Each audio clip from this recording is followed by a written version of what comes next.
Queen Samavati, a woman of royal status and beauty, yet she gave up everything to follow the path of enlightenment. How could a queen abandon such a lavish life to seek inner peace? Her story is not just a journey to enlightenment, but also a lesson in perseverance, compassion, and wisdom.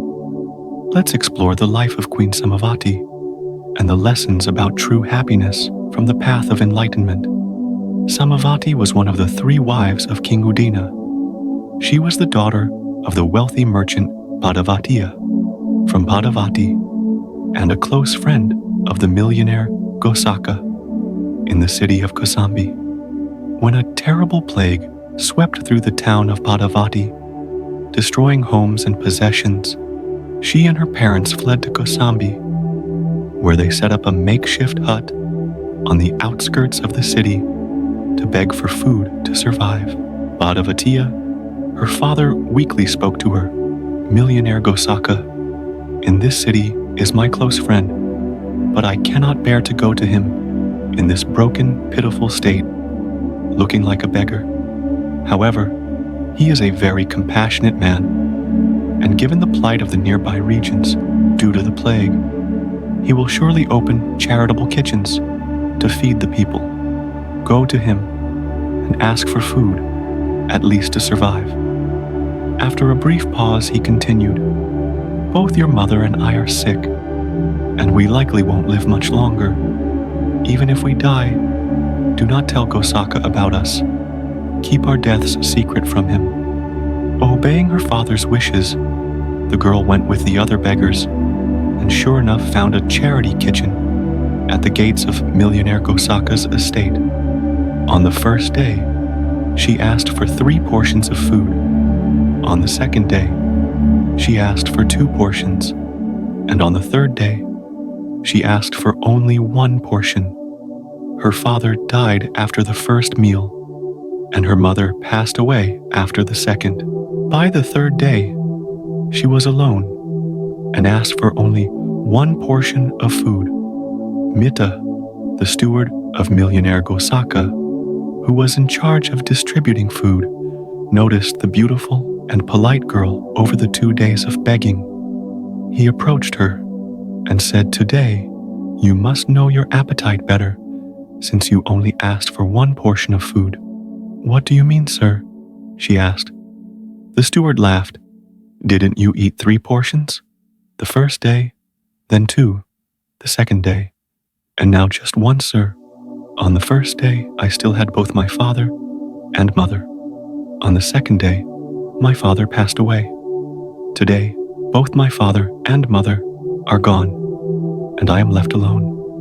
Please understand the truth."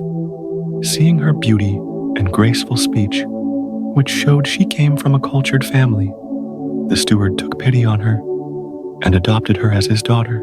He even went with her to the outskirts, where he arranged for her parents' bodies to be wrapped in white cloth with fragrant oil placed on a wooden platform and cremated with great care. One day, when she went to the charity kitchen, she saw the poor people pushing, shoving, and fighting with each other to receive food. A commotion broke out, creating a noisy and chaotic scene.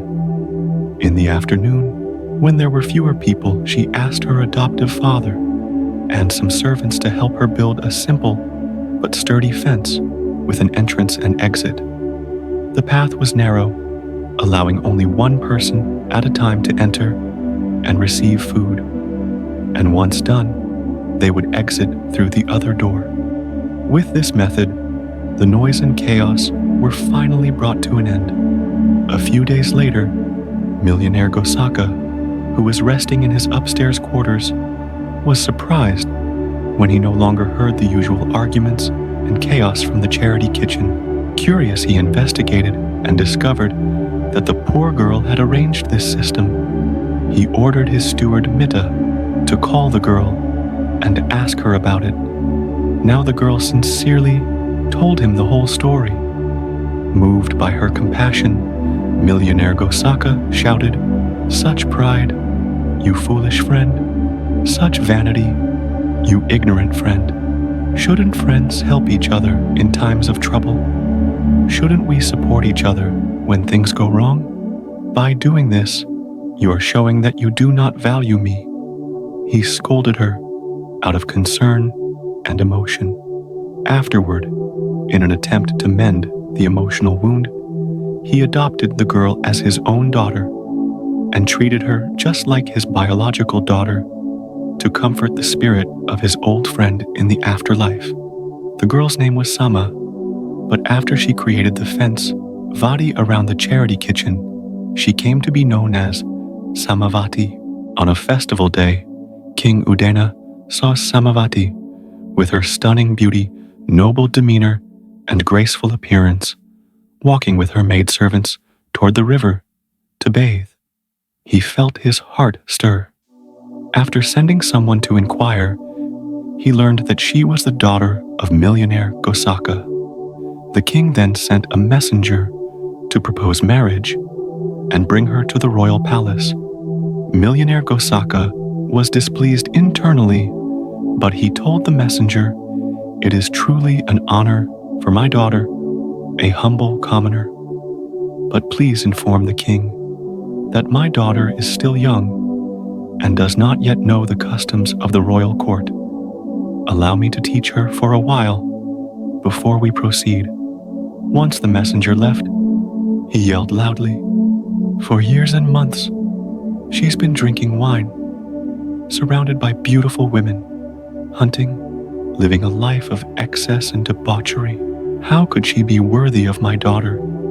Though he said this firmly, what could he do? The king's order was as binding as the will of heaven. If he disobeyed, he would face imprisonment or even execution. The second time the messenger came, the millionaire once again found an excuse to delay. The third time the messenger arrived with hundreds of guards issuing a command that if he did not comply, his estate would be sealed and he would be sent to prison. At this point, Samavat had to speak up to save her father.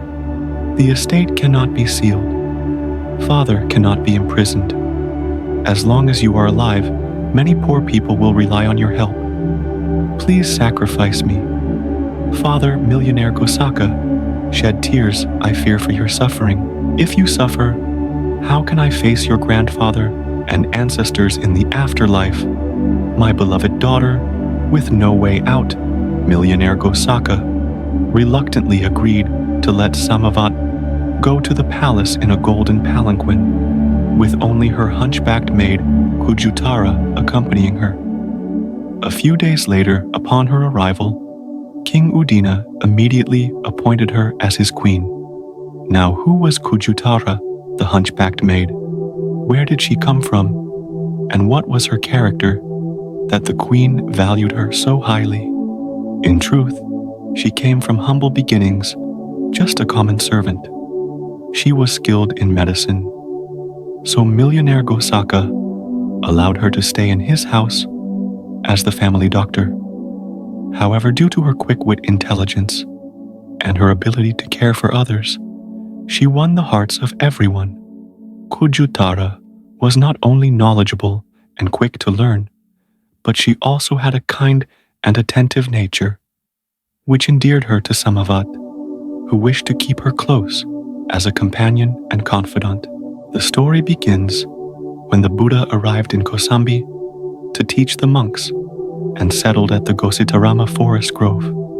At that time, the two wealthy families, Gosaka and Kukuta, immediately instructed their servants to decorate their homes, inside and out, making them bright, spacious, and clean, so they could invite the Buddha and the Sangha to their homes for alms. During this time, Sumana, the owner of the famous flower garden in Kosamba, saw an opportunity to earn money. With the abundance of flowers and garlands, there was still not enough to provide for the 3 millionaire families who wanted to host the Buddha. But today, Sumana suddenly became pensive and thoughtful. Leaving his servants to pick the flowers and string the garlands, he immediately mounted his horse and went to meet the three millionaires, saying, "Please allow me to invite the Buddha and the Sangha, just a few of them, so I may have the opportunity to offer alms to them once in my life." The three millionaires smiled and asked, "Why do you feel this way?" "Sumana," he replied, "the generosity and offerings of your two noble families shine like three bright stars over the city of Kosamburo. Today, they have illuminated the dark heart of mine. Please grant this humble request so I may fulfill my wish." Moved with compassion, the three millionaires went to the Gositarama forest grove and humbly presented Sumana's request to the Buddha. The Buddha silently accepted their request. Overjoyed, Sumana returned home busying himself with preparations to welcome the Buddha the next day. As a flower grower, he wanted to display all the beautiful and rare flowers he could find. Without worrying about money, he instructed his servants to purchase the finest food, exotic items, and delicacies, both hard and soft, so they could offer them to the Buddha. His garden, both inside and outside, now looked like a heavenly realm. He arranged luxurious seating areas, pathways covered with fine carpets, and placed bowls and jars of water for washing feet and hands, complete with fragrant towels. By early morning, everything was ready. He rubbed his hands together with a smile, feeling satisfied and content. At that moment, a familiar royal carriage from King Udena's court stopped at the entrance. The queen's elegant and noble maid, Kujutara, entered with a slight hunch in her back, carrying a small handbag. "Why is your house decorated like a heaven old man, Sumana?" she asked. Sumana, delighted, explained the purpose of his work and added, "Then may I kindly ask you to delay purchasing the flowers? For today I've already arranged all the flowers I have. This is a once-in-a-lifetime opportunity to offer alms to the Buddha. I'm sure our compassionate and noble queen will understand." Upon hearing about the offering to the Buddha, Kujutara, the maid suddenly felt an inexplicable sense of joy arise within her. A feeling of lightness and euphoria swept over her. She smiled gently and responded, "All right, it's fine. And even if you bring withered or wilted flowers to the palace, I'm sure the queen will still be pleased. Do you know why Sumana?" Then she told the story. Queen Samavati is a disciple of the Tathagata. Last year, when he was in retreat during the rainy season here, the queen came to listen to the Dharma and made offerings. She even donated a fragrant sandalwood forest to the nuns. On that day, she was pregnant, and the Buddha blessed her child, wishing that it would grow up to be a good prince. Almost a year passed, and when the child was born, both mother and baby were healthy. Every morning, she would face the northwest, paying respects to the Tathagata. "Oh, the little prince is so adorable and charming," old man Sumana exclaimed. "Ah, how wonderful, how precious." Kujutara, the maid, suddenly spoke in a sorrowful tone. "But for the past year, our queen has not been happy. However, it's good that the Buddha is in retreat here this year." Old man Sumana seemed to know the story. "Is it that the second queen, Magandhya, is overstepping her authority?" "Everyone in the kingdom knows," she replied. "She's too beautiful, too proud, and so dazzling that the king is infatuated. She is a demoness, not a human. She's the same demoness that the Buddha criticized 2 years ago, saying I wouldn't touch her, not even with my foot. And she became infamous throughout the city. Yes, I've heard that story." Suddenly, Kujutara seemed to realize something and quickly said, "Oh, I've gotten carried away with the gossip. When will the Tathagata arrive? Let me know if I can help with anything. We can talk about the flowers later." I also want to stay to greet the Tathagata and listen to the Dharma. Sure enough, at the appointed time, the Buddha, accompanied by 10 monks, arrived at the house of the flower grower. Mr. and Mrs. Sumana Kujutara and some servants respectfully carried out their duties. The Buddha and the monks received alms right there. At the end of the meal, the Buddha offered blessings to those who had passed away, and to those present, wishing them all happiness and peace. Afterward, the Buddha, understanding the spiritual capacities of the householders, delivered a Dharma talk on the blessings of generosity and offerings. The Buddha also emphasized what true and pure faith is. He briefly explained, but clearly described, the 4 types of people in the world divided by their vision. The person with clear sight, who seeks the light in a place of brightness. The person with clear sight, who seeks the light in a place of darkness. The person with blindness, who seeks the light in a place of darkness. The person with blindness, who seeks the darkness in a place of darkness. At this point, the Buddha suddenly asked, "Now which category do you belong to this flower grower?" Sumana replied, "Sir, I seek the light from a place of darkness." "Correct. But with what do you know to seek the light from a place of darkness?" Sumana, seeing the old man at a loss for words, Kujutara, the hunchbacked maid, stood up and said, "Lord, is it through right understanding and correct wisdom that one can discern what is right, what is wrong, what is good, and what is evil?" The Buddha gently nodded in agreement.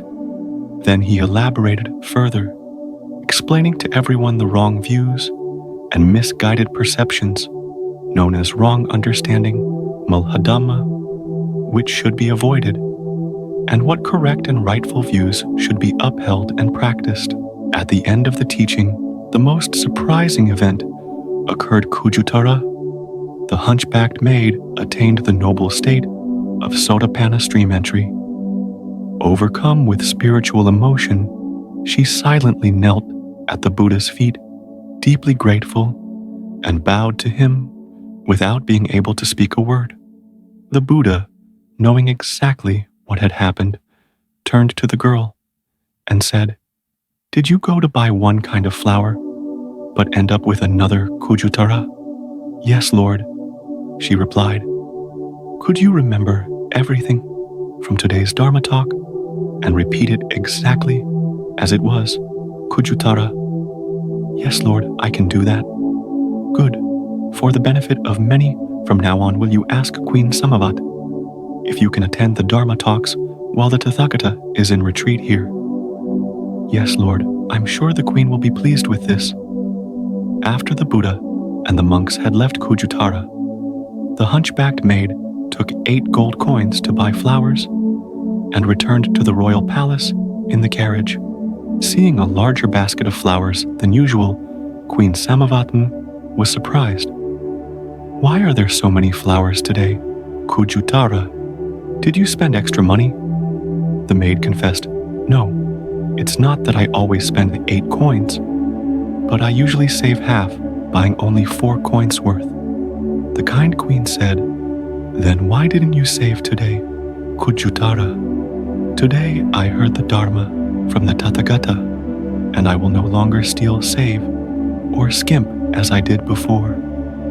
"How precious, what marvelous Dharma! Did you hear that made such a wonderful transformation in your heart and character, Kujutara?" The maid responded in a mysterious tone, "The Dharma is pure and sweet, like spring water flowing from the highest source. Today I have drunk a few drops of it. Such water does not exist in this human realm, my dear queen. Then can you teach it to me, so I can drink from it too? The Dharma is not easy to teach. First one must respect the Dharma. Second one must respect the teacher. And third, both the teacher and the listener must prepare themselves to be clean and pure. Queen Samavati, eager for the Dharma, did not hesitate to follow all the serious instructions given by the hunchbacked maid. Everyone arranged flowers and burned incense, so the entire space suddenly became fresh and fragrant. In the afternoon, after everyone had bathed and purified themselves, the maid sat on the high teaching seat and recited the entire Dharma talk from the morning that the Tathagata had delivered to the assembly, which included Queen Samavati and several of the royal ladies. The hunchbacked maid Hujutara displayed the brilliance of a great Dharma teacher. Her explanation was not only clear and coherent, but also delivered in a voice that was deep, melodious, and captivating, as if drawing the listeners' souls in. And miraculously, although the Buddha was far away, he focused his mind and could hear what was happening. He also knew that many of the royal ladies had received a taste of the immortal water. That afternoon, after the Dharma session, led by the female Dharma teacher Kujutara, nearly all the royal ladies in King Udena's palace were transformed. They all showed great respect for the maid of Queen Samavati. Once a lowly servant, she was now called sister by the beautiful royal ladies who treated her with courtesy, respect, and care. Above all, Queen Samavati knew that the sacred spiritual value uplifts a person, and it is this elevation of character and conduct that truly matters, not power, status, fame, or wealth. Oh, how much she revered the Buddha, the transcendent being who brought true value to human life.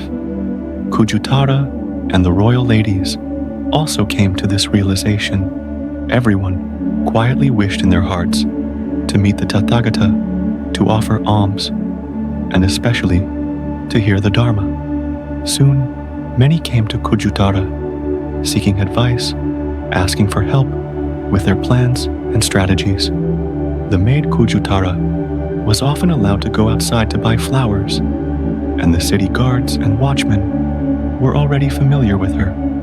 She noticed that every morning the Buddha and the Sangha would walk the road behind the palace to visit the homes of the wealthy lay people or go on alms rounds in the city. One day, she came up with an idea and discussed it with everyone. The window on the upper floor at the back of the palace overlooks the path that the Buddha and the monks often take. So ladies, let's cut a small round hole in the wall, just big enough for a head and hands to reach out. That way, anyone who wants to behold the Buddha's golden form or offer alms to him and the monks can do so. Seeing him is fine, but how do we make offerings? One of them asked. Just bring the gold and silver here, and I'll arrange for someone to buy the offerings. They will handle everything on our behalf as our representatives, and we will make sure to pay them a generous reward. One of the ladies asked, but if we don't offer the gifts directly, how can we receive merit?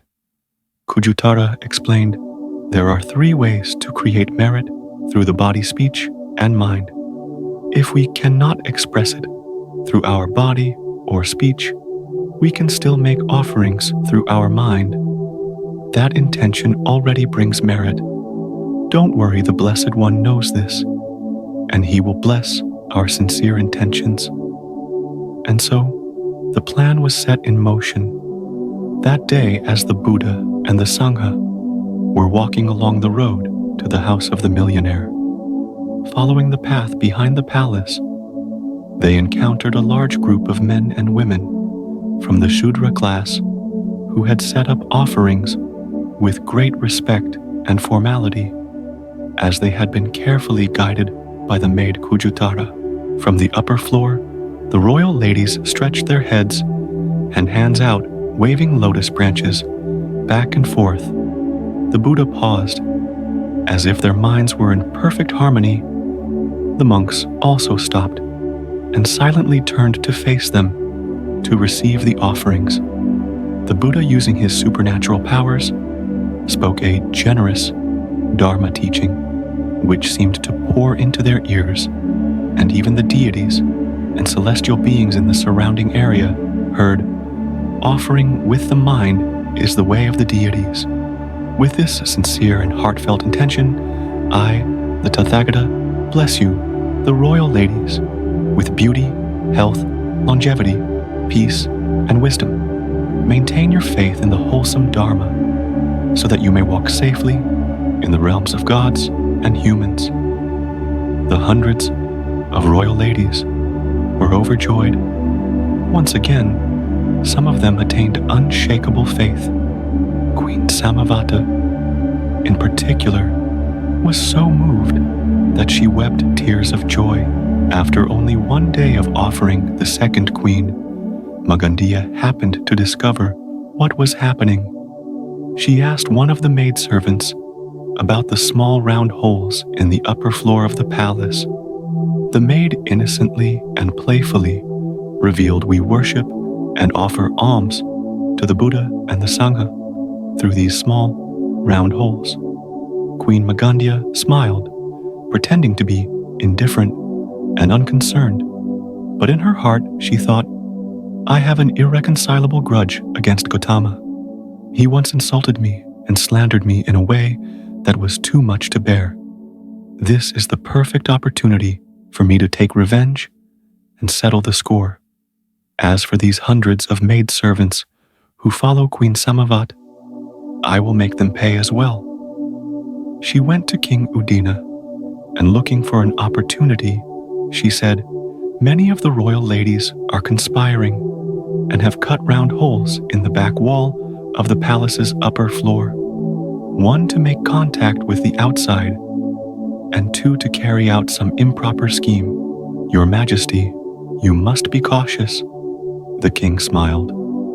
"The queen is very dignified and proper, so the maidservants there must have learned some of her good qualities. They are not doing anything to worry about. Your Majesty, please visit and see for yourself. I am not speaking falsely," she replied. After the third time, the king, feeling he could not ignore it any longer, went to see for himself and saw the round holes. Queen Samavati explained the whole story to him sincerely and concluded they do not dare to step outside according to the rules of the palace.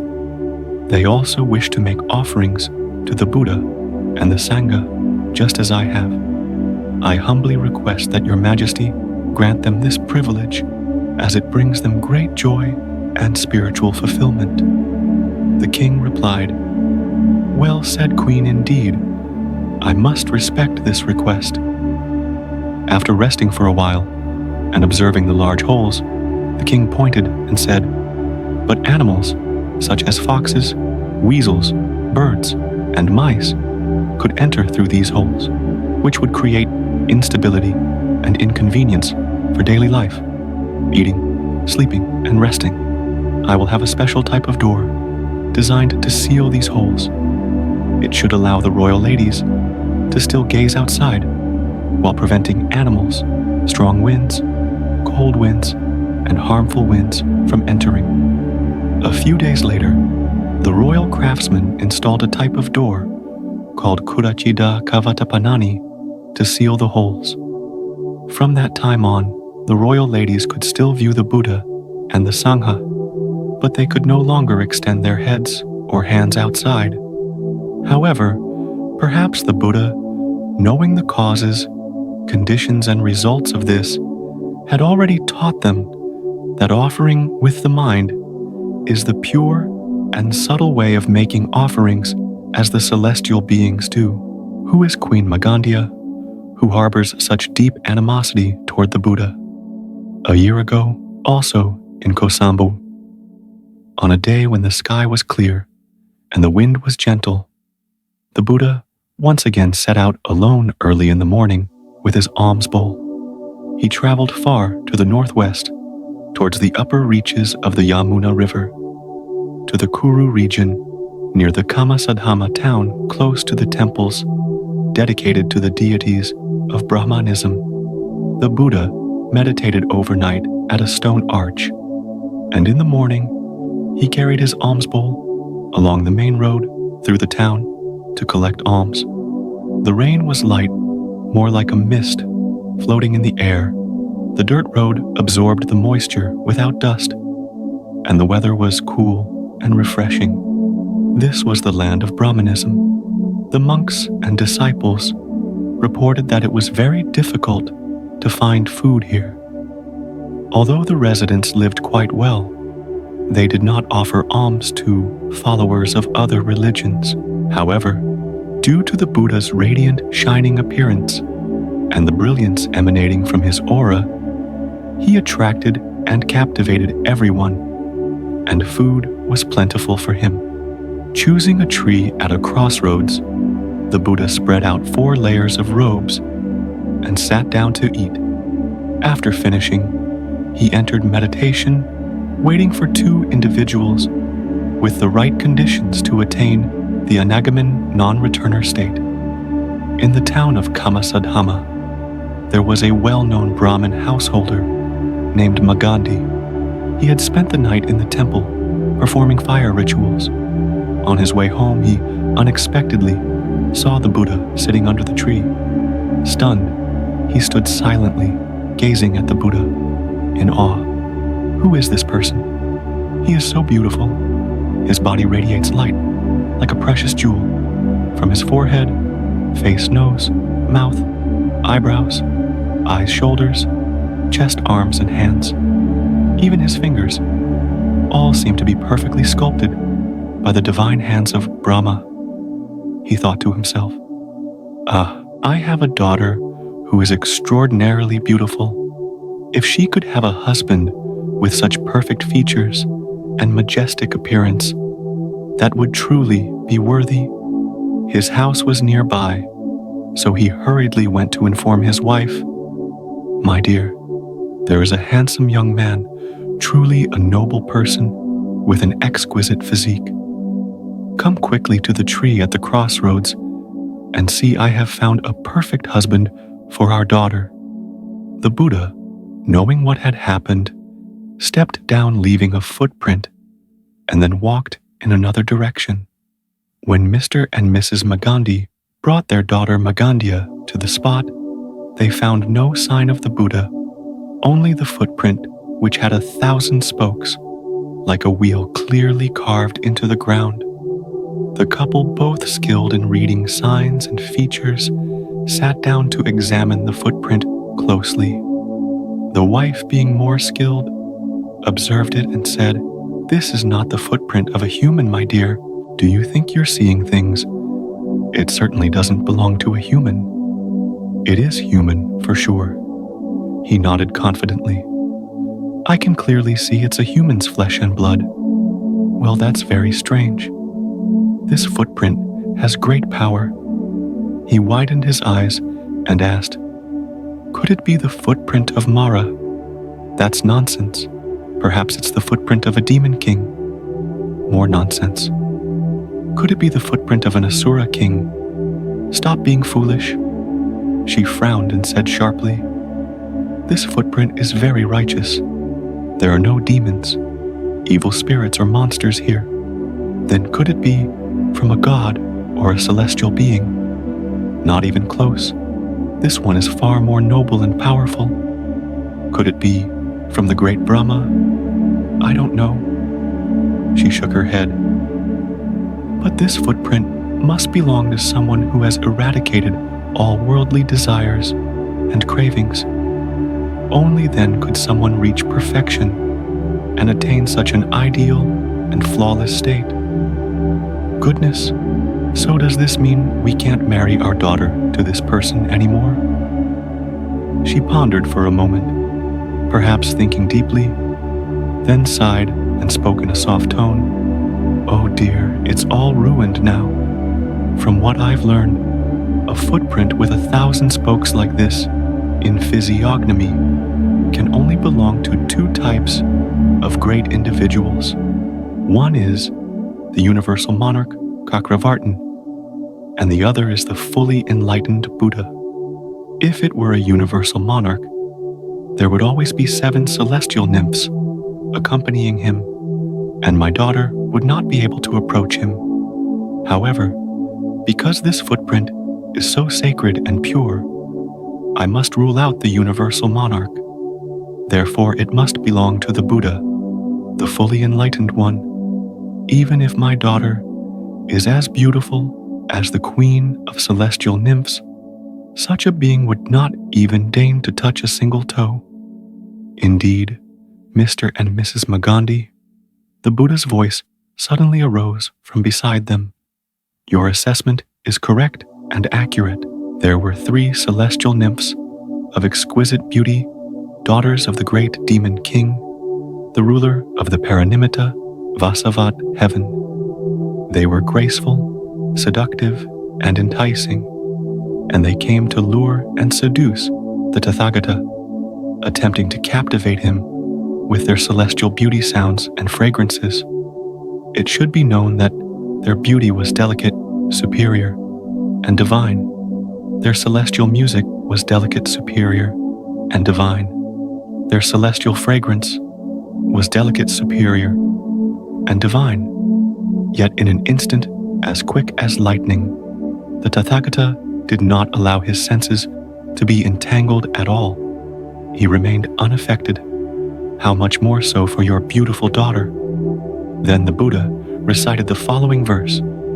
Having realized the emptiness, the foam, the impurity of desire, dissatisfaction, and ambition, the Tathagata no longer takes delight or becomes engrossed in the fleeting pleasures of love and desire.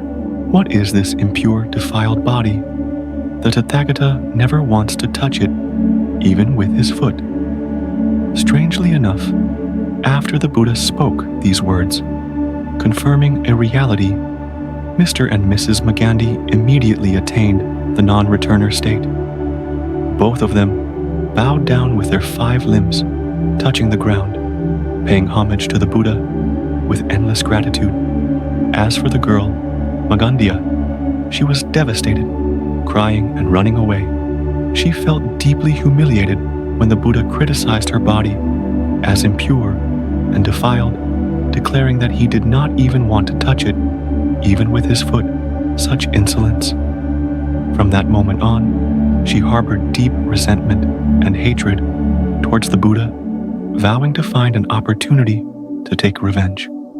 As for Mr. and Mrs. Magandhi, after leaving all their wealth to their younger brother, the Brahmin Kula Magandhi, and entrusting the care of their daughter to him, the couple went to the Pesakala forest to request ordination, becoming monks and nuns. Shortly thereafter, they attained the state of Arahant. As for the younger brother, Kula Magandhi, wherever he went, he overheard people mocking his niece Magandhya, calling her the girl whom the Buddha did not dare to touch. Even with his foot, furious and deeply offended, he bought fine clothes and jewelry made her look as beautiful as a celestial nymph, and presented her to King Udina with a whispered instruction. In the future, when you gain status, fame, and power, seek to avenge the insult to my niece by the Tathagata. King Udina, who was lustful indeed, found her very beautiful, so he appointed her as his queen, and later as his second consort. As for her uncle, the Brahmin Kula Magandhi, thanks to Magandhya's pleading with the king, he was appointed as the chief minister. Thus, the reason why the second Queen Magandhya harbored hatred towards the Buddha and then spread her hatred to Queen Samavati was as follows. A few days ago, seeing that her plot to accuse the Buddha had failed, Queen Magandhya thought to herself, although the king favors me, he still holds Queen Samavati in high regard. Therefore, I cannot harm them all yet. What I need to do now is to focus on the ascetic Gautama. I must deal with him. I must humiliate him first. Having thought this, she called upon a trusted palace official and sought out the local ruffians, thieves, and criminals in the city. She gave them money to do one thing. Whenever and wherever the ascetic Gautama and his disciples go on their alms rounds, they must be insulted, mocked, and cursed with the most hateful, vile, disgusting, and despicable words imaginable. The more vicious the insults, the more beautifully they humiliate him, the greater the reward. A few days ago, when the Buddha, leading around 100 monks, with his attendant Nagita following him, was walking from the Gositarama Grove to the house of the millionaire Gosaka, as they approached the road leading into the city, a group of thieves and ruffians suddenly appeared shouting insults and curses. The Buddha, aware of what was happening, spoke quietly enough for only the monks behind him to hear. Queen Magandia is taking her revenge. Today, they will insult us as beasts. And indeed they did. You mangy dogs, get out of the city. Hey, you mixed breed cows, go away. You vile pigs. This city is not your pigsty. They hurled many such insults, comparing the Buddha and the monks to various animals: dogs, cows, pigs, rats, dung beetles, donkeys, camels, beasts, ants, maggots, any ugly creature they could think of. However, the saints smiled inwardly at this, while the common monks, including Venerable Ananda, found it intolerable and unbearable. Then on the second day, the third day, and the fourth day, after insulting animals, they turned to curse demons, hungry ghosts, and foul-mouthed ogres. Once they were done with demons and ogres, they began to slander people. You fools, you daylight robbers, you parasites, you useless eaters, you madmen. They continued to spew out the most vile things, comparing people to filth, dung pits, maggot heaps, dirty blood phlegm, urine, and latrines. That day, when they returned to the monastery, the ruffians had gathered a group of drunkards, their faces as red as the sun, armed with sticks, knives, and swords exuding a murderous aura. They shouted their threats. We send a final warning to Gautama and his followers. Leave Kosambi, or your lives will not be safe, and you will end up dead on the roads. One monk, who had achieved non-returner status and was endowed with superior wisdom, approached the Buddha and asked, "Should we use our powers to teach them a lesson?" "Lord, not necessary. My son, where the fire burns, it will naturally extinguish itself." Venerable Ananda spoke up. "They are slandering and insulting us too much, and the disciples cannot bear it. Should we go somewhere else? Where should we go?" "Ananda, any town, any city will do." "Then if we are insulted and cursed there as well, what should we do?" "Then we will go somewhere else." "And if the same thing happens again in that place, what should we do?" "Then we will go again." The Buddha smiled his smile, gentle and cool, like the autumn moon. "And if you keep walking endlessly, there will be no place in this world that is safe, peaceful, satisfying, or pleasing to me. This is the law of the Dharma, the inherent imperfection of phenomena. It should not be so. Ananda, wherever obstacles to the Dharma arise, where hindrances, harm, and suffering appear, I will listen, endure, remain empty and still, and with compassion, patience, and letting go, I will calm them, distance myself from them, eradicate them, and extinguish them." Right there. Although Venerable Ananda understood this deeply, for some reason, he still felt uneasy and troubled. "So, when will it all end? Lord, where do these afflictions arise from?" "Ananda, what causes them?" "Lord, they arise from harmful speech, idle talk, confused words, and harsh speech." "Yes, if they belong to speech, then for the Tathagata, for a fully enlightened one, no worldly speech can last more than 7 days. So, after 7 days, they will naturally vanish. Ananda. In the afternoon during the Dharma talk, the Buddha delivered a teaching related to this and concluded in the same manner. Like an elephant in the midst of a battle, having to endure hundreds of thousands of arrows and projectiles shot from all sides, similarly, a monk like the Tathagata and his disciples must endure all the slanderous words, insults, curses, and defamation from those without faith, the ignorant, the immoral, and the mad. One must practice patience, remain calm, silent, and empty, with a heart of compassion and equanimity. Only then will one truly embody the noble conduct of a wandering monk with an alms bowl, walking through the world. Then the Buddha recited a verse. An elephant stands in the battlefield, enduring arrows and bullets. What's the harm? The Tathagata endures the cruel words, tolerates the harmful conduct, the ignorance of the people's hearts. As if to complete the meaning, the Buddha recited 2 more verses. The first emphasized the supreme patience and fearlessness of the monk. Horses and elephants are trained and tamed. Which one is most noble to lead the army?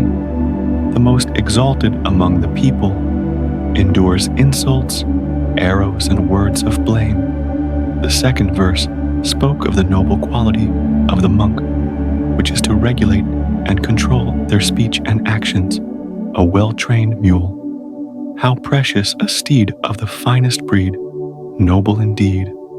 How valuable is the mighty elephant with tusks, but more precious still is one who masters themselves. Just as the Buddha had predicted, 7 days later, the insults and defamation stopped on their own. The reason was that the second Queen Magandia found the cost in gold and silver to be too high, but Gautama and his disciples remained as unmoving as logs, apparently without any effect. She had no choice but to give up and think of another more cunning scheme. A few days ago, during a banquet held by the king for the great ministers, Queen Magandia asked the king for permission to oversee the preparation of the royal feast. She came up with the idea that she must take revenge on Queen Samavati and the several hundred maidservants who, according to her, all inclined towards the monk Gautama and believed in him, which she found utterly detestable. To begin her devious plan, she discussed it with her uncle Kulamagandi, who had now become the chief minister. They strategized what needed to be done and how it should be executed. Among the tasks, she instructed her uncle to bring 8 rare live cocks and 8 dead cocks.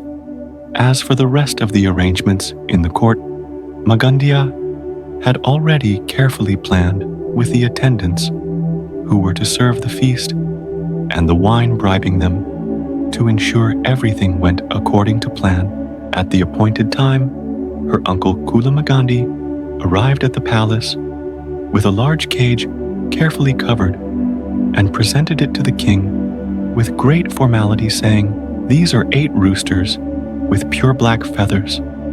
According to the doctors, if these roosters are boiled with sal rice and ginseng, they will strengthen the muscles, nourish the bones, and also enhance vitality and vigor." I searched throughout the city and could only find these 8. Today I offer them to your majesty, wishing you good health and a long life.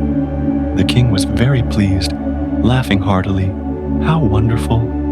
But why live to such an old age? The chief minister cautiously opened the cage to show the king a few of the rare roosters. In reality, there were only a few black roosters, while the rest were ordinary chickens, and all 8 of the dead ones were included as well. He then handed them over to the wine steward, who was part of his faction.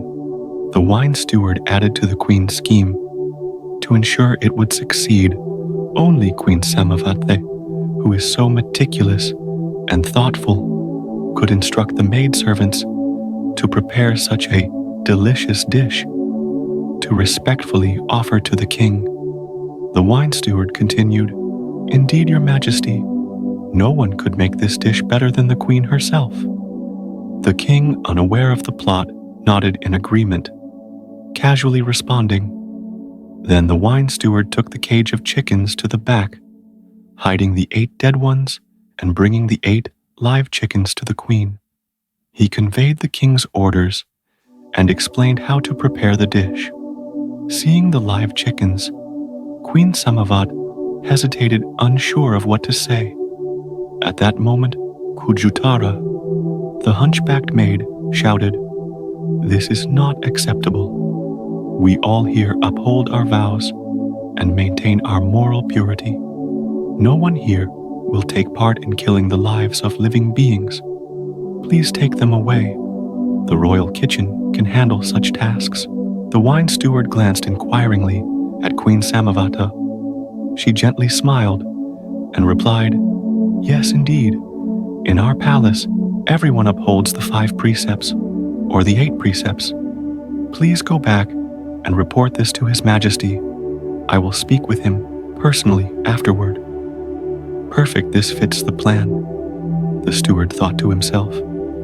He then returned to report to the king, telling him how the queen had refused to slaughter the 8 live chickens. The king remained silent, not showing any reaction, but the second queen, Magandia, quickly spoke up. "It's just an excuse to cleverly avoid the task, Your Majesty." "Why?" The king furrowed his brow and asked. Magandia took the opportunity to accuse, "Since I discovered the small holes, I have known that Queen Samavati and the maidservants there have been involved in something with outsiders which His Majesty does not believe. Specifically, they have developed a different mindset, with the monk Gautama showing a preference for him, leaning toward him, because of his brilliant, noble, and handsome appearance. What woman could look at him without her heart stirring? That's it. If you want to verify the truth, Your Majesty, just tell them that this dish is to be offered to the monk Gautama, and they will prepare it immediately. With you, they make excuses about killing, but with the monk Gautama, it's different. They are willing to kill and will do so happily. It's clear which side they disregard and which side they favor. Your Majesty, you'll know immediately." That day the king could not tolerate it any longer. He felt deeply troubled. Clearly Queen Samavati and the hundreds of royal maidservants respected the monk Gautama more than they did him. The king then thought deeply and began reflecting. Monk Gautama is originally a prince from the noble Solar dynasty.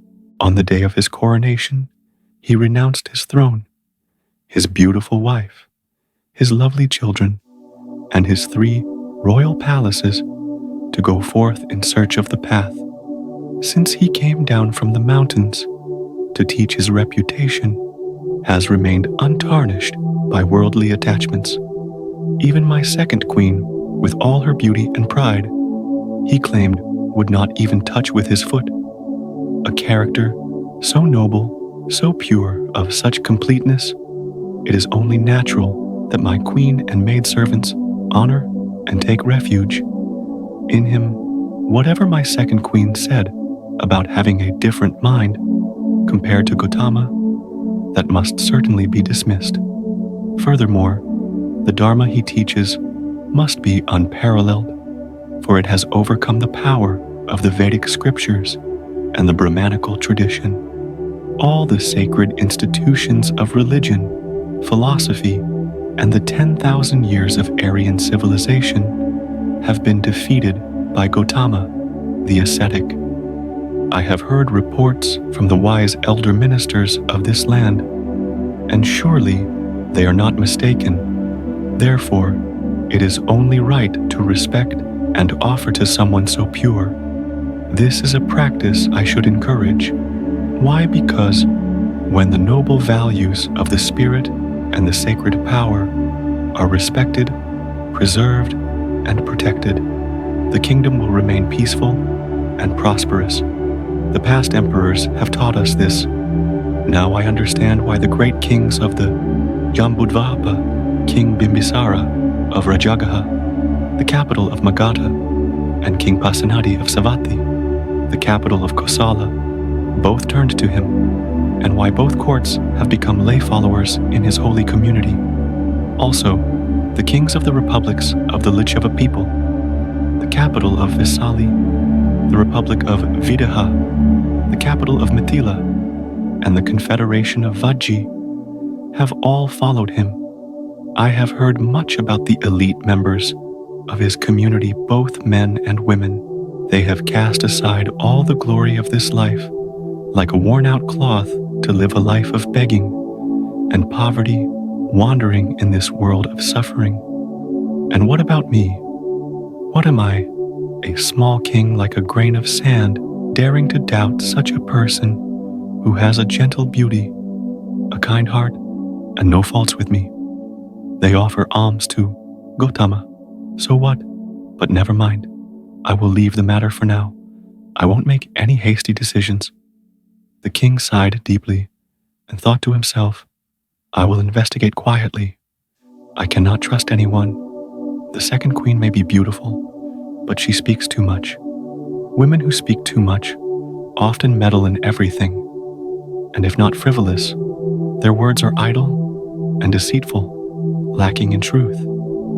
After thinking this, the king returned to his calm and composed self.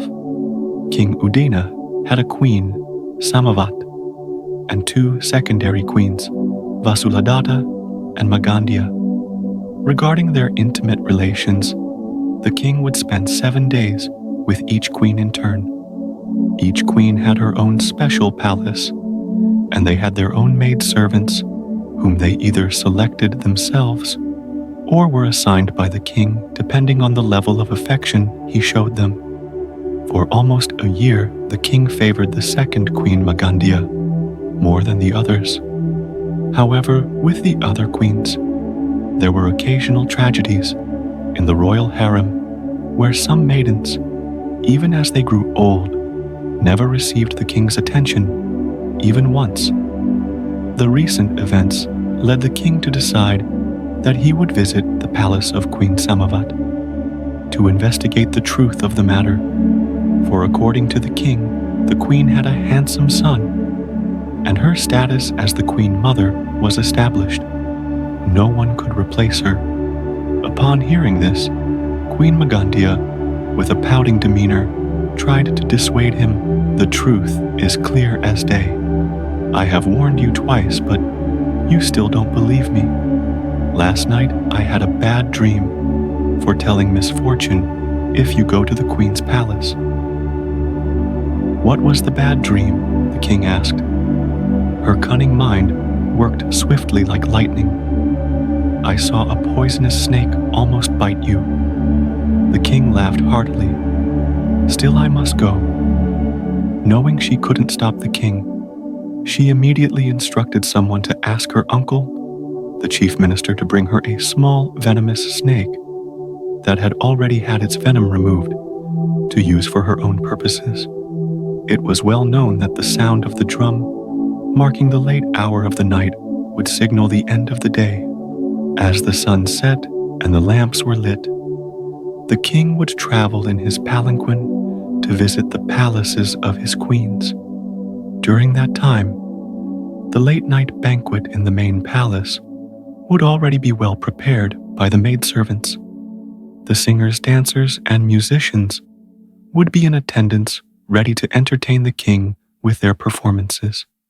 Additionally, the king had a particular hobby. Wherever he went, he always carried his flute. Occasionally, he would play a few melodies when the mood struck. Near the mouth of the flute, there was a small hole often used to tie a silk thread with gleaming gold strands. One afternoon, the second queen, Magandhya, secretly snuck into the king's chamber, placing a poisonous snake inside the hole of the flute, she skillfully placed a small decorative flower over it, making it look like an ornament. The king, unaware of the plot, enjoyed a joyful evening. The next morning, as he was preparing to attend court and have breakfast, a maidservant informed him that Queen Magandia wanted to offer him a nourishing bird's nest soup, and he should accept it. Meanwhile, as Queen Samavati was arranging the food for the king's meal, the second queen pretended to be busy tidying up and quickly removed the flower from the flute, releasing the snake. It slithered out. At that moment, the second queen cried out, "The poisonous snake! The poisonous snake!" Everyone was startled. The maidservants outside rushed in, and they quickly grabbed the snake with thick cloths. Queen Magandia used the opportunity to pour more fuel on the fire. "See, didn't I tell you? The plot to kill the king is clear now. There is no way to deny it. But thanks to Lord Rama, who protected the king's life, the snake has stayed in the blanket throughout the night." The king fell silent for a moment, then calmly asked, "Do you truly want to kill me?" The queen, her face expressionless, realizing she needed to defend herself, replied, "Your Majesty, such a thing would never be done by a disciple of the Buddha, especially someone who respects and loves Your Majesty. It is impossible. If the snake had been in the blanket all night, it would mean I foolishly harmed myself. Even more absurd is that my son is destined to inherit the throne from you. What more could I possibly desire in this world?" The king, seeing some sense in her reasoning, fell silent, uncertain about how to judge the situation. The second queen delivered her final deadly blow. "Human ambition for power is very hard to understand, Your Majesty. If you pass, that little boy will become king, and who will be the one to take over the regency behind the scenes? You already know, Your Majesty. And naturally, the one who becomes king, consolidating all the power for himself and his family, is very reasonable, Your Majesty." It was as if she had struck at a vital point. It was logical, the most reasonable of all reasonings in life, and the king's face turned pale. Then it flushed bright red. The king's anger, fueled by the fire of rage, simmered, and then exploded in a burst of shouting. "I will personally kill you. You wretched servant, I'll kill the head maid servants and all the group leaders too to remove any future trouble." In the afternoon, at the royal execution ground, Queen Samavati and 10 head maid servants had their hands tied with silk cloths and were led by palace guards standing in a row. Kujutara, the hunchbacked maid, because of her lowly status, was not sentenced to punishment. She spoke to the 11 prisoners. The queen did not do it. All the hundreds of maidservants here are followers of the Buddha, so none of them did it. We know who came up with this evil plot, but it's hard to justify. This may be the result of dark karma from the past leading to this poor fate. The Buddha taught, only with a heart of compassion, the energy of compassion, can we dispel disaster and reduce harm. So, Your Majesty and all of you, please remain focused in loving kindness, calm and unmoving. Indeed, the queen nodded. We will also spread our loving kindness to the king and to those who have harmed us out of delusion. A rare and heartbreaking event was about to take place. The court officials, both civil and military, stood densely on both sides. People from the 3 palaces and 6 chambers stood packed with no gaps between them. Everyone silently sympathized with the queen's unjust situation. Tears flowed quietly, and stifled sobs of sorrow could be heard here and there. King Udena, known for his skills as a master archer, had unmatched strength within and outside the court. Not only was he able to hit the bullseye, but he could also shoot through several banana stalks at once. The king stepped forward with his golden bow, which he seldom used. This bow had been passed down for generations. It was a national treasure. It was very heavy, called Sahasatamasingadhanu, and when fired, it could shoot over great distances. While Queen Samavati and the 10 maidservants were quietly focused, practicing loving kindness, the king drew his bow and plucked the string. A strange sound rang out, as if tearing through the still air. The entire square fell silent, and everyone stared, holding their breath. The king reached for his right hand and fitted a golden arrow onto the bow, then drew the string taut. The king thought to himself, "A single shot aimed at the heart of this wretched servant will pierce through 10 hearts behind her, forming a chain like a string of birds." Then the bow released. The arrow shot off with a speed like a streaking star. The crowd closed their eyes.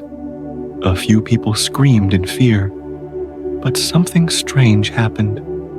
As the golden arrow reached the queen's heart, it seemed to be stopped by an invisible force.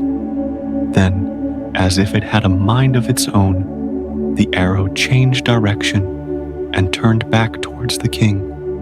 Before the king could process what was happening, the arrow was already racing towards his heart. To his astonishment, it too stopped abruptly, then fell to the ground.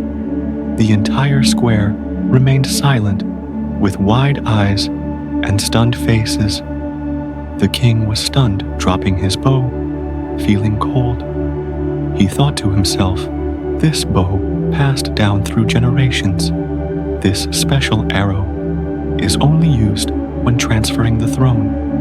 It is placed in the hands of the heir by 4 strong men who are required to shoot it at the bullseye of a distant bronze target, at least a kovo away. It can pierce through a tree trunk of a sala tree in a single stroke. It can pierce through the stone walls of the city. But why, with such immense power, did it not dare to touch the queen?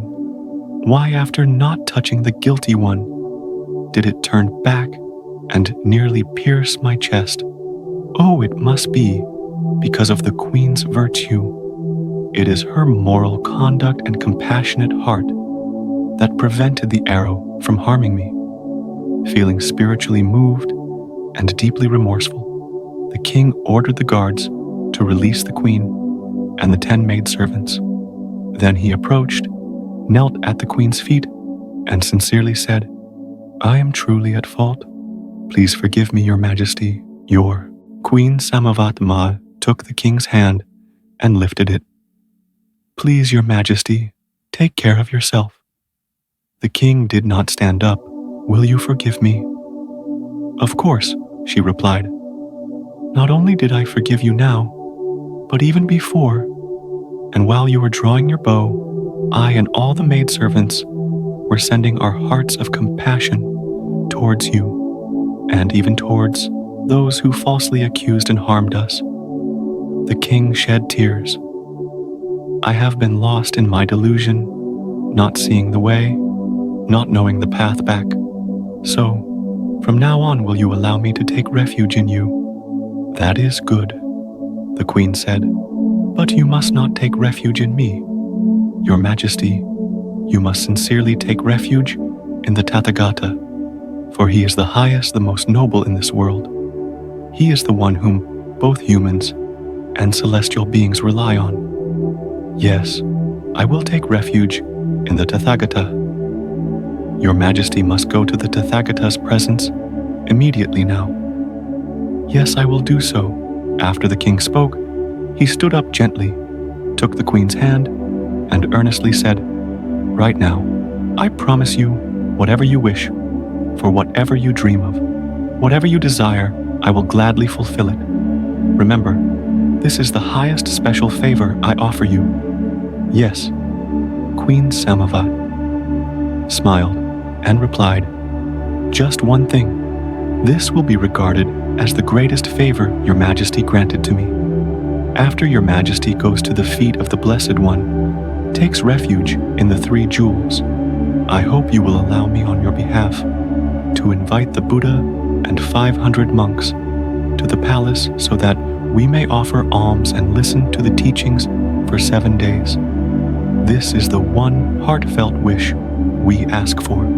The king's face brightened as he nodded in agreement, and in his heart, deep respect for the queen arose. He thought to himself, she does not ask for diamonds, jewels, status, or power, nor does she seek to punish those who conspired against her. She only asks to offer alms to hear the Dharma. Oh, my queen has truly become a saint. The king stood in silence, filled with gratitude and admiration for the infinite heart of Queen Samavati. A real transformation occurred within him. King Udena, after taking refuge in the 3 jewels at the feet of the Tathagata, then humbly repeated the queen's request and sat down to listen to the Dharma. The Buddha knew that this king in the past had a nature of cruelty, often hunting and killing animals for sport, and was also deeply addicted to wine and sensual pleasures. He had just recently turned towards goodness, so the Buddha did not teach extensively. Instead, he offered brief guidance on a few principles related to governance, peace, and the qualities necessary for leaders to guide and manage a country. The Buddha also praised Queen Samavati's pure faith, as she had previously donated the fragrant sandalwood grove for the nuns to have a peaceful place to reside, and her request to host the offering of alms and teachings at the palace for 7 days.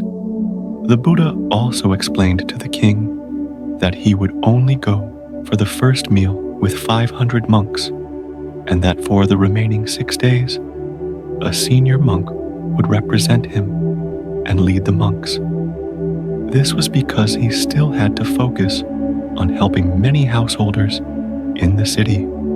On the appointed day, early in the morning, the Buddha, wearing his robe and carrying his alms bowl, led 500 monks, 200 from the Gositarama Grove, 200 from the Kukutarama Grove, and 100 from the Pararikambhavana forest. They all walked towards the king's palace. In Kosamba, the 3 groves housed nearly 2,000 monks, but they usually split into many smaller groups, scattered across the city and nearby villages for alms. They rarely traveled as one large group, as it was difficult to gather enough food to sustain them. During periods of retreat, like this year, the 3 groves each had 3 major donors or hosts who invited the monks to their homes. Thus, it was rare for the Buddha to lead 500 monks for alms, and such an event was considered special. Curious onlookers gathered in large numbers to watch. The incident where the Buddha and the monks had been cursed, insulted, and humiliated by thugs and criminals just 10 days earlier had become a thing of the past. The Buddha and 500 monks walked in single file, gracefully and slowly, like a dark golden dragon winding smoothly along the streets, radiating calm peace and non-contention untouched by conflict. As the Buddha arrived at the palace gate at that moment, the massive doors of the palace, made of heavy timber, automatically slid open, revealing a long marble pathway leading deep into the interior. The 2 watchtowers on either side suddenly echoed with the sound of 2 drum beats, signaling the arrival of the distinguished guest. Everyone silently thought that although the Vamsa kingdom was a small state, its fortifications were so strong that it would be difficult for any great power to invade. Perhaps that was why the king rested comfortably on his cushioned throne, enjoying hunting wine and pleasures of the flesh. The first day of the alms offering ceremony was held with great solemnity. Queen Samavati, and several hundred maidservants with bright and cheerful faces came back and forth serving food and offerings to the Buddha and the monks. However, King Udina, still lacking firm faith, used the excuse of state affairs and meetings at the royal court to avoid participation. As for the second Queen Magandia, she was filled with hatred and anger and stayed hidden in the inner palace. After the meal, the Buddha delivered a discourse. He outlined the endless cycle of birth and death that all beings in the 3 realms and 6 paths go through. He emphasized the 4 realms of suffering and misery, as well as the happy realms of humans and gods. Then the Buddha encouraged everyone to practice charity, keep the precepts, and live a life of purity, kindness, and goodness. Queen Samavati thus, and the hundreds of maidservants listened as if drinking the teachings straight into their hearts. As for the maidservant, Kujutara, she was fully focused, paying such close attention to the teachings that she didn't notice anything happening around her. When the discourse ended, she had deeply engraved the teachings into her heart and could repeat them to others without missing a single word or detail. What transpired in the heart of Kujutara was known only to the Buddha and a few of the enlightened ones with profound wisdom. After the remaining alms offering ceremonies, the Buddha noticed that the senior monks were traveling to different regions, and only the Venerable Ananda, who was relatively senior, remained. He had the duty of leading the monks into the palace. On the 5th day, Ananda's teachings flowed smoothly, like the steady flow of a river. His words, phrases, verses, and parables were clear and bright, specific and precise. The physical appearance of Venerable Ananda was radiant and beautiful, and his voice, like the sound of polished jewels or the ringing of crystal, was soothing and melodious, drawing the listeners in, making them sink deep into the ocean of Dharma. By the 5th day, the palace maids of Queen Samavati had offered 500 robes at the feet of Venerable Ananda, meaning they gave him the most beautiful royal robes that the king had bestowed upon them, which they had never used out of pure joy. When this reached the ears of King Udina, he was greatly displeased. He thought to himself, "These monks are showing their true colors now. They live a life of renunciation and poverty, yet they accept 500 exquisite robes all at once. They are more greedy than ordinary people. All right then, tomorrow, in front of everyone, I will unmask him." The 7th day of the ceremony proceeded as usual, but with the king and some of his important officials in attendance. Despite his displeasure and dislike, the king couldn't deny the perfection of the Dharma teachings. Moreover, the appearance and voice of Venerable Ananda continued to captivate them. However, King Udina did not forget his plan. The questioning began. "Venerable Ananda, I have heard that you received 500 robes from the palace maids. Is this true?" "Yes, it is true. Your Majesty, I have heard that a monk in the Buddha's order is only allowed to possess 3 robes and cannot own more. Is that correct?" "Indeed, Your Majesty." "Then it seems that you only possess 3 robes as a true monk content and living in poverty and renunciation." "Indeed, I am trying my best to practice in this way, Your Majesty. So, I don't understand. How do you use the 500 robes?" "Your Majesty, I have given all of them away to the monks who have old worn-out robes." The king looked surprised. "You gave them all away?" "Yes, Your Majesty." The king asked, "So venerable, you did not keep even one of those 500 beautiful robes for yourself?" No, it is unnecessary. The old robe I am wearing is still in good condition. The king fell silent upon realizing that he had wrongfully suspected the monk, but out of curiosity, he pretended to be casual and asked further, "Then what did the 500 monks do with the new robes you gave them? What did they do with their old robes?" "They will give their old robes to those who have even more worn-out robes." "And what do they do with the 500 torn and worn-out robes?" "Well, they use them as bed covers.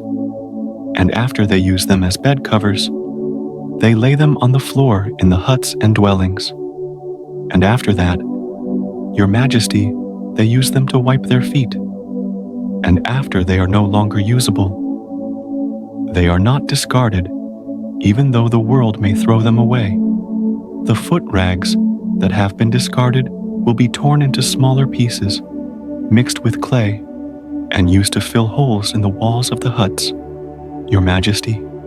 King Udena was filled with such joy that his body tingled, and he fell to the ground, kneeling at Venerable Ananda's feet, exclaiming, "Oh, how noble are the disciples of the Supreme Buddha!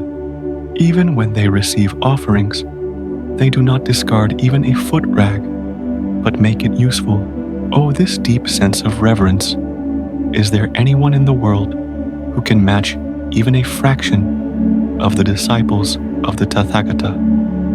Then, overflowing with joy, King Udina ordered his treasury officials to bring another 500 beautiful robes and offer them to the venerable monk. Venerable Ananda, upon receiving them, smiled brightly, like a lotus blooming freshly. His voice was clear and sweet, like the sound of a kalavinka bird, as he spoke to the king. "Your Majesty, the disciples of the Blessed One, the Tathagata, the Supreme Buddha, live in this world. When they go through the villages with their alms bowl, they always accept only what is sufficient from the hearts of the people, with equality, patience, emptiness, and serenity, without hatred or anger, like a bee gently gathering nectar from a flower without harming the bloom or the petals. They also know how to honor and give thanks to the king, to the kingdom, and to the people and society. The goal of the disciples is always to bring peace and happiness to themselves and others. Your Majesty." King Udena, with deep respect, said from the bottom of his heart, "I have opened my eyes and my heart. Venerable, I understand now, and understand deeply. I am truly grateful to you and to the entire Sangha of monks." After the 7 days of alms offering and listening to the Dharma, the palace of Queen Samavati seemed to be rejuvenated, receiving new energy and fuel. The servants decorated every part of the palace. In the meeting hall, they swept clean, opened the windows, and changed the curtains to brighter, lighter colors. They replaced the luxurious scents with refined fragrances from flowers, sandalwood cloves, and cinnamon. The flowers were changed every day and placed on small wooden shelves near the walls, creating a cheerful and fresh atmosphere, like spring. Large rugs were laid down as meditation spots. A low seat with a golden rug was designated for the Dharma teacher, which was the seat of the maidservant Kujutara. Why did this happen? Because each day after listening to the Dharma, many of the maidservants did not fully grasp the meaning of the teachings. In the evening in this meeting hall, the maidservant would explain everything to them, not missing any part of the teachings, and the following days unfolded in the same way. Additionally, this maidservant had access to a treasure trove of knowledge when allowed to go outside, and she never missed any Dharma talks for the lay community in the 3 groves. Once at the Gositarama Grove, the Buddha praised her as the courtly female Dharma teacher. Therefore, the arrangement of this room was done according to the queen's wishes. First, Kujutara would give a Dharma talk every afternoon for everyone to listen to. Secondly, anyone who wished to meditate or practice mindfulness could use this space for their spiritual practice, and maidservant Kujutara fulfilled her duties completely in this sacred space for learning and practice. As for the second queen, Magandia, she was always scheming, carefully planning her revenge. After observing, she learned that every afternoon the queen and her maidservants would gather in the meeting hall. She was overjoyed knowing that the big plan would succeed. That day, taking advantage of the king's absence, while he was touring the outskirts, the second Queen Magandia secretly conspired with her uncle, the royal minister Kula Magandi, to harm Queen Samavati and the several hundred maidservants who were following the teachings of the Buddha. According to their plan, the royal minister was allowed to open the fabric warehouse, along with some trusted associates, and use the cloth to soak in oil before wrapping it around the wooden pillars of the queen's private residence. They carefully calculated the timing and executed their plan right when everyone was listening to the Dharma talk. Afterward, they secretly locked all the doors to prevent anyone from escaping. The plan was carried out perfectly from beginning to end.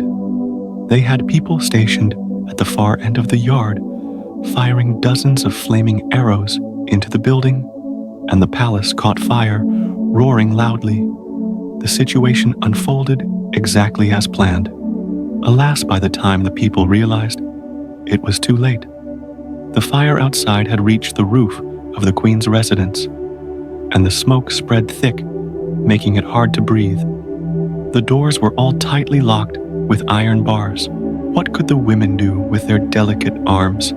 Could they possibly break through the thick wooden beams? They were helpless, exhausted, and could only hear soft cries, stifled sobs, escaping in muffled sounds. Queen Samavati, being the calmest, instructed everyone not to panic. She gathered them together and said, "We have all wandered through the cycle of birth and death, suffering endlessly from ancient times until now, without knowing where the shore or refuge is. By the grace of fortune, we have encountered the Buddha and the Dharma that leads us to liberation. Now, we have a light to guide us through the darkness. Therefore, there is nothing to fear. This raging fire may destroy our bodies, but it cannot burn our wisdom, nor our willpower and determination, which are steadfast in the Dharma. So, more than ever, let us focus on our practice and strive diligently from this moment forward." Everyone listened to her words, and the atmosphere became calm. Queen Samavati continued, "Kujutara, our friend and teacher, who went to buy flowers, has not returned yet. If she were here, she would say, in a situation like this, where death is so close, each person can choose an appropriate meditation subject according to their temperament and preferences. You may focus on your breath in and out. You may contemplate the suffering of the body and the suffering of death. You may contemplate the fire element. You may contemplate the impermanence and selflessness of the 5 aggregates, or the 12 links of dependent origination. Let us practice in this way to gain the highest benefit. And at that moment, what meaning does life or death of the body have?" Then it seemed as though a miracle occurred. Outside, the fire raged, drums beat, gongs sounded, and people shouted, running to extinguish the flames.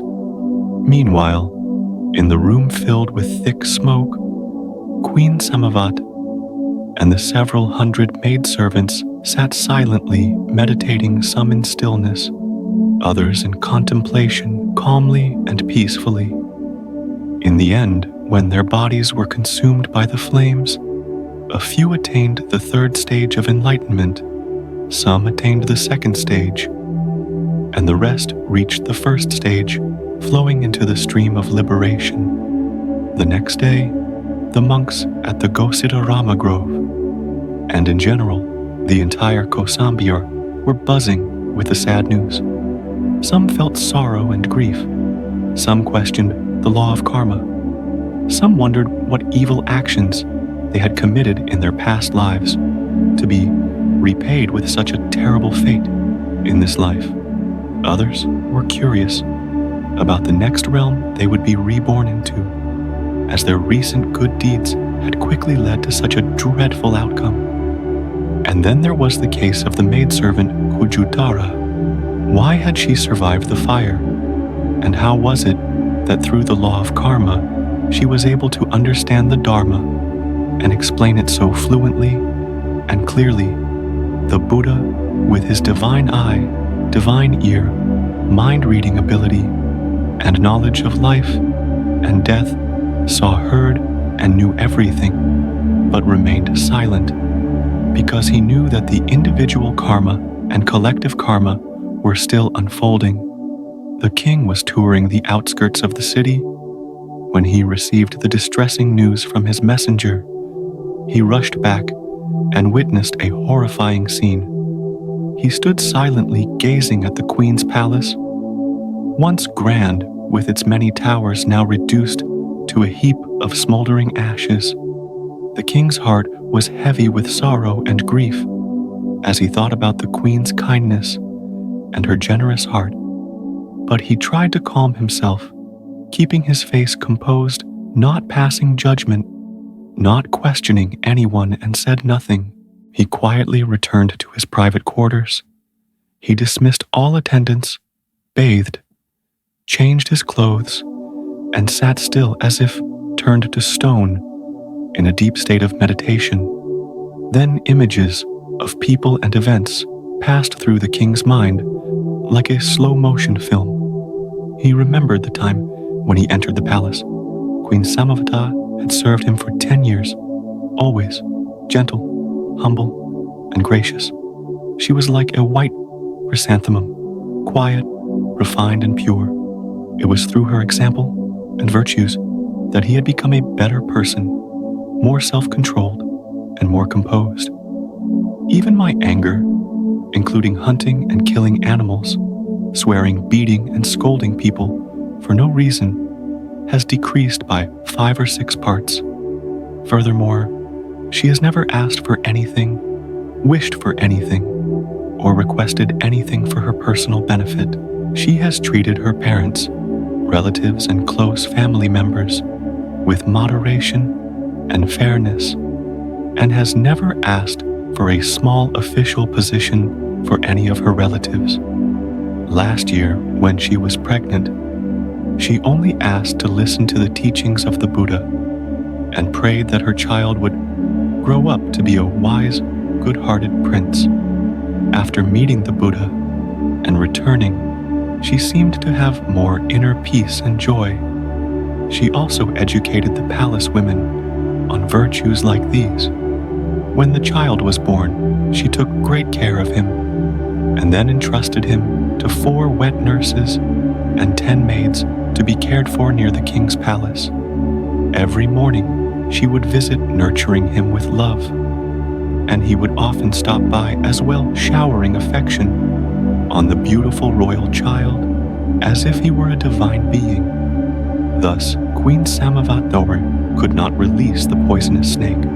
She had no reason to commit such a heinous act. The matter with the live chickens is also suspicious. Who brought 8 live chickens? And why were they covered, only revealing the black feathers of the chickens? What was hidden inside? Oh, why did I naively trust people like that? The hand of that uncle is trembling. The one who was named the National Protector, he is suspicious. In fact, the National Protector should be the biological father of the main queen. But at that time, I was enchanted by the beauty of Magandia and followed her wishes. I even gave him a separate mansion. Then who was the one entrusted with the chicken coop? The servant who served the feast, who suggested that the royal food should be left to the chief maid. The wine server, thus the national protector, the feast server, and the wine server all seem to have something shady going on. And what about the true nature of the second queen? She entered the palace because of her deep hatred for the monk Gautama, as her parents had chosen Gautama to be their son-in-law, but he dared not even touch her with his feet. She was loved by me, and she plotted her revenge. Thus, she loved her grudge more than she loved me. The truth became clear when half a month ago, she spent all her money hiring criminals to slander and insult the monk Gautama and his Sangha. Now her intentions were obvious. Slowly, I will set a trap for her.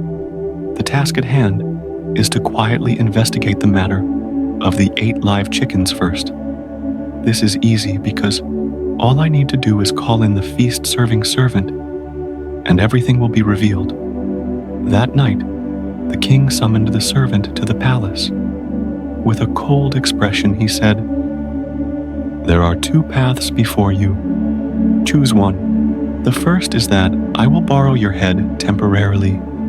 The second is that you will tell me the truth about what is hidden inside the chicken coop from tonight's feast."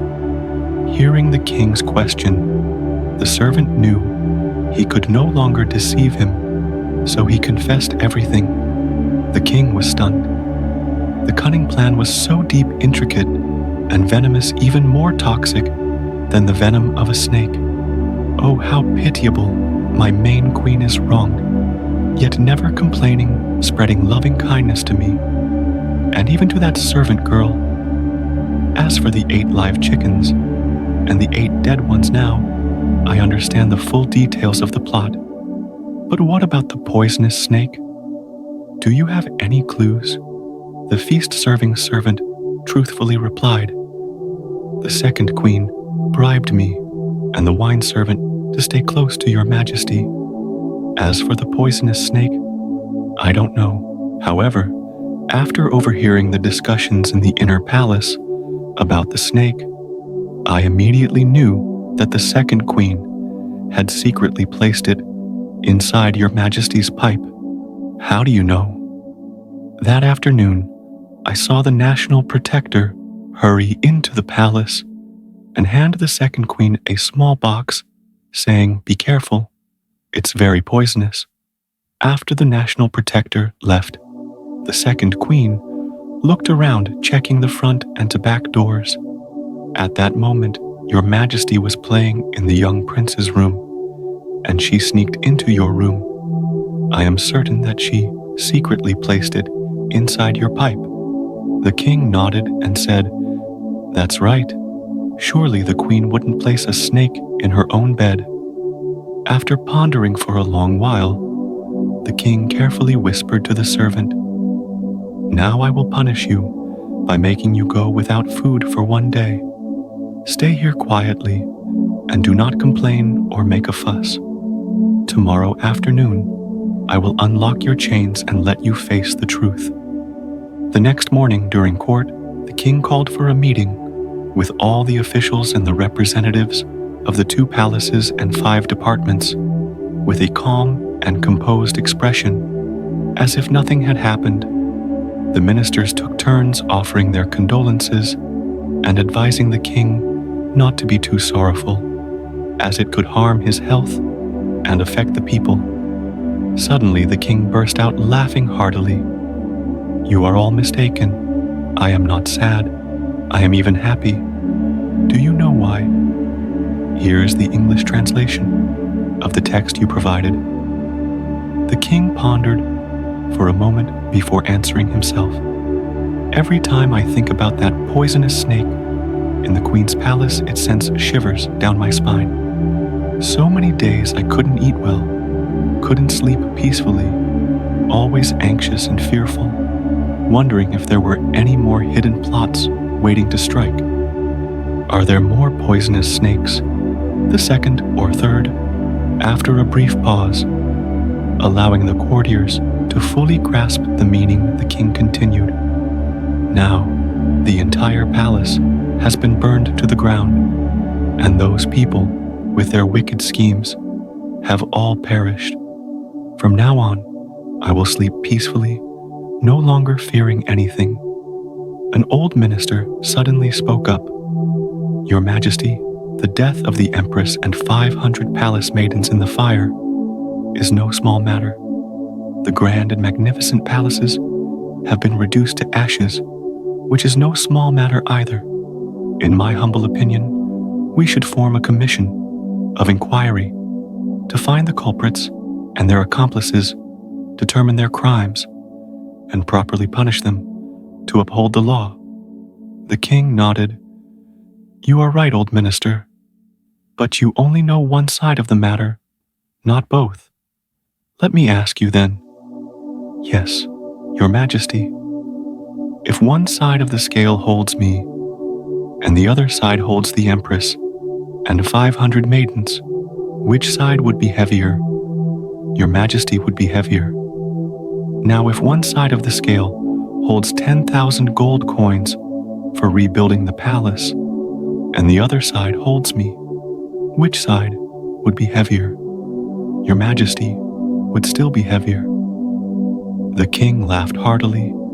I am heavier, so it's clear now to ensure my safety, to remove the constant burden of fear. From day to night, someone has taken action to do this. Surely that person is noble-hearted, deeply loving me, and has protected my life. The king repeated, my life is paramount.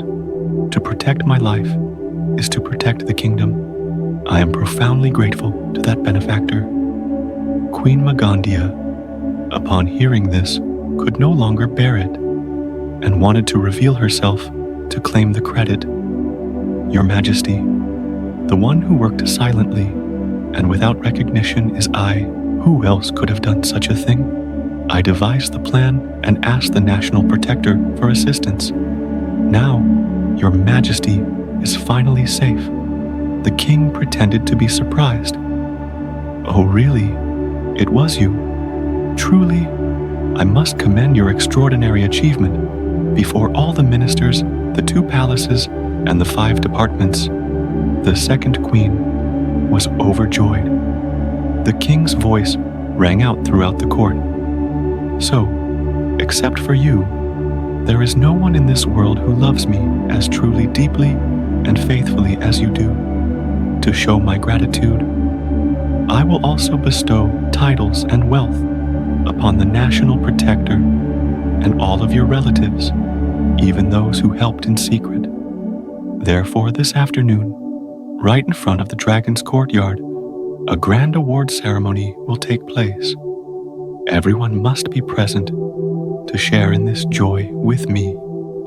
Then in the afternoon, right at the dragon's courtyard, when the second queen, Magandia, the national protector, Kula Magandi, along with their relatives, some of their followers and henchmen, had gathered, the king ordered the royal guards to arrest and bind them all. The wine servant and the feast-serving servant were also captured and brought to the scene. King Udena's voice was dignified and loud.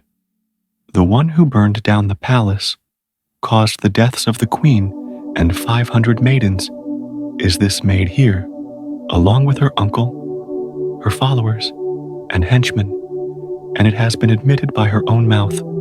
Her relatives, including her family, must also bear the consequences. As the elder minister said, we must enforce the law strictly. What do you think, ministers? Is what I am doing right? Is there any mistake? The ministers shouted loudly. Your Majesty is wise and clear-sighted. As for the 8 live chickens and 8 dead chickens, there are 4 culprits: this deceitful maid, her wicked uncle, and the 2 feast and wine servants. I have investigated thoroughly and am declaring it openly and transparently before all of you in the light of day." The ministers shouted loudly, "Your Majesty is wise and clear-sighted. As for the poisonous snake, there are only two culprits, and it's obvious to everyone. One who brought the snake, and the other who secretly placed it in my pipe to frame the virtuous queen. Your Majesty is wise and clear-sighted. As for the burning of the palace, the death of the queen, and 500 maidens, they all participated and conspired together." The ministers were in a frenzy, wondering how the king had investigated so thoroughly, and in less than half a day, he knew everything. I declare, all the property of the two masterminds will be confiscated. The gold and silver will be donated to restore the 3 great forests for the Buddha and the Sangha, to chant sutras dedicating the merits to the queen and the 500 maidens. Is this course of action acceptable? Your Majesty is wise and clear-sighted.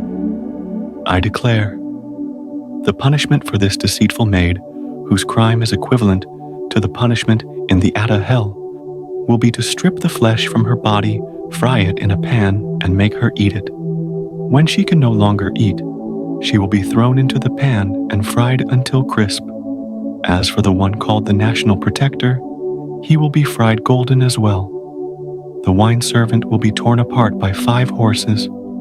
The feast servant, who confessed and repented, will be spared death and sent back to his homeland.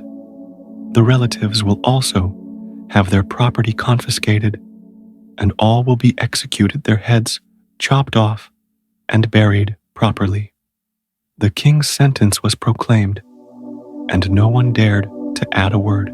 Not even the criminals dared to protest, even in their thoughts. Everyone admired the king for devising such a clever plot that led the wicked culprits to their own downfall. At the Gositarama Forest Monastery, knowing that the monks were troubled with many doubts in their hearts, the Buddha lifted the veil on the past, which had been hidden, relating it to the events that took place in the royal palace of King Udena. Monks, a long time ago, during the reign of King Brahmadatta, at a time when no fully enlightened Buddha had yet appeared, there were 8 solitary ascetics dwelling in the mountains near the city of Varanasi. These ascetics frequently went into the city to receive alms. Occasionally, the king would invite them to the palace and instruct the queen, the second queen, the consorts, and the palace women to take turns offering alms and listening to a few Dharma talks. All 8 ascetics were highly respected by the king, honored as the spiritual refuge of the kingdom, and regarded by him as the soul of the nation. One day, after finishing their alms, round 7 of the ascetics threw their bowls into the air, sending them toward the Himalayas.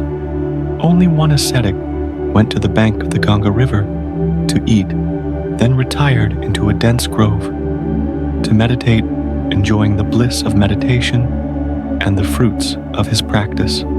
King Brahmadatta that day had a leisurely outing with the queen's consorts and palace women to the outskirts of the city. They arranged a hunting excursion, and afterward they rested at a palace by the riverbank. Like birds released from their cages, one of the queens, leading 500 palace women, took a walk by the river. They then leisurely enjoyed splashing, swimming, and playing freely in the waves. When they came out of the water, the weather had turned cold, and everyone shivered. The queen, quick-witted, ran to the grove, gathering dry leaves, dry twigs, and branches, and lit a fire to warm them. Unfortunately, the large fire spread to the grove where the ascetic was meditating. Because the trees caught fire, the form of the ascetic became visible, and perhaps because he was absorbed in his meditative state and had transcended the perceptions of the body, he was unaware of the events unfolding around him. "It's over," the queen suddenly exclaimed. "This is the teacher of the king. If he reveals this, none of us will escape the death penalty. Well, a desperate move is still a move. Let's dispose of him. Let's add more dry leaves, dry branches, and burn him alive. After only ashes remain, the heavens won't know, and the earth won't hear." So, the 500 palace women followed the queen's instructions. Each woman only needed to gather a small bundle, and with 500 women, they created a small mountain of dry wood around the solitary ascetic. When they saw the fire burning fiercely, they left confident that their actions were hidden. However, the solitary ascetic, after 7 days of deep meditation in the cessation of perception and feeling, could not be consumed by the flames. His alms bowl and belongings were preserved by the supreme power of his meditation. He left his meditation, went on his alms round, and like a swift eagle, he soared lightly toward the snowy mountains. At this point, the Buddha concluded the first fire was lit unintentionally, without the intention to kill, so there was no criminal and no karmic result. The second fire, however, was deliberately set with intention and action, satana, so there was a criminal and karmic retribution. The queen in the past, now the Queen Samavati, was the mastermind in the burning of the solitary ascetic. The 500 palace women in the past were the accomplices, and they are the same 500 palace women today. The mastermind and the accomplices created a shared evil karma, and now they are receiving the consequences of that collective karma. Queen Samavati and the 500 palace women have been suffering the consequences of their actions for hundreds, even thousands of lifetimes, and the present retribution is merely a lingering effect of their past actions. Cold is karma, just is karma, and clear is karma. After hearing the truth, everyone in the hall shuddered and fell silent. The Buddha continued his teaching. Queen Samavati and the 500 palace women, despite their death, were able to attain the immortal realm due to their unwavering diligence in mindfulness and concentration. Therefore, those with a firm and steadfast mind who rejoice in the Dharma will taste the blissful experience of the noble realms.